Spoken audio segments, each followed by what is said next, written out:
parts need ball bearings to rotate. They're in household appliances, industrial machines, and car engine parts, such as alternators and fans.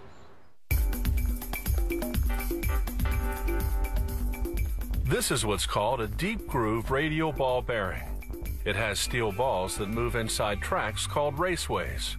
The raceways are carved into a set of heavy-duty steel rings. The balls are made of the same type of steel. They first prepare to shape the rings to the right thickness. They insert the inner ring into the outer ring. The set then passes through a grinder that alters the width to the correct thickness. A gauge checks the width of each ring as it exits. Now they separate the inner and outer rings in order to grind their outer circumference on separate machines. The outer ring enters the grinder, which shapes its outer surface to a precise roundness and diameter. A water-based liquid keeps the ring from overheating, which would cause warping. The ring exits the grinder through a gauge that checks the diameter.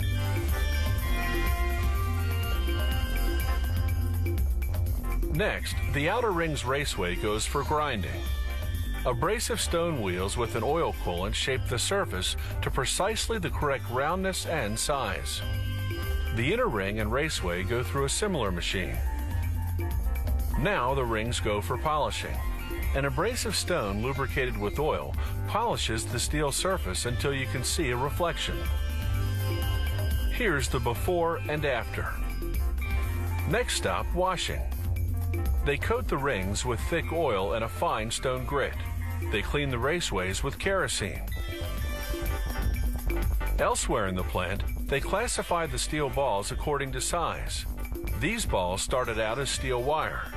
A machine cut them into pieces and a die punched them into rough balls. Those rough balls go into a grinder, which removes the bumps. Then other machines round them out and give them a mirror finish. This entire process takes a few days. The balls go through a furnace to harden. Then they get a bath in cleaning solvent. After several quality checks, the finished balls go into hoppers. The hoppers load onto the automatic assembly machine. The ball feeder sends the balls through tubes to a ball pusher that feeds the correct quantity of balls into the raceways of the now reassembled inner and outer rings. A ball divider positions the balls evenly around the raceways.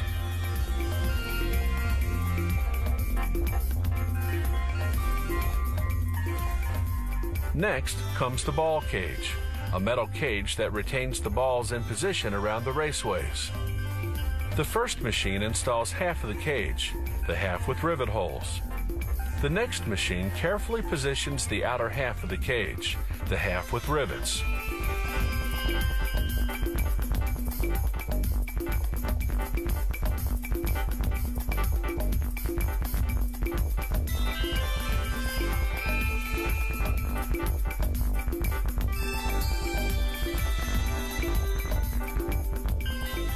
The machine test spins the bearing, then rivets the two halves of the ball cage together.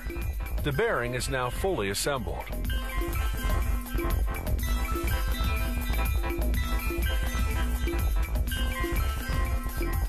Now it goes into a solvent bath, then to a series of automated quality control tests.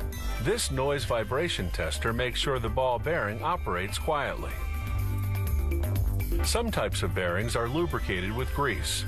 A machine squirts grease evenly into the bearing's raceways, then inserts a rubber seal to contain the grease.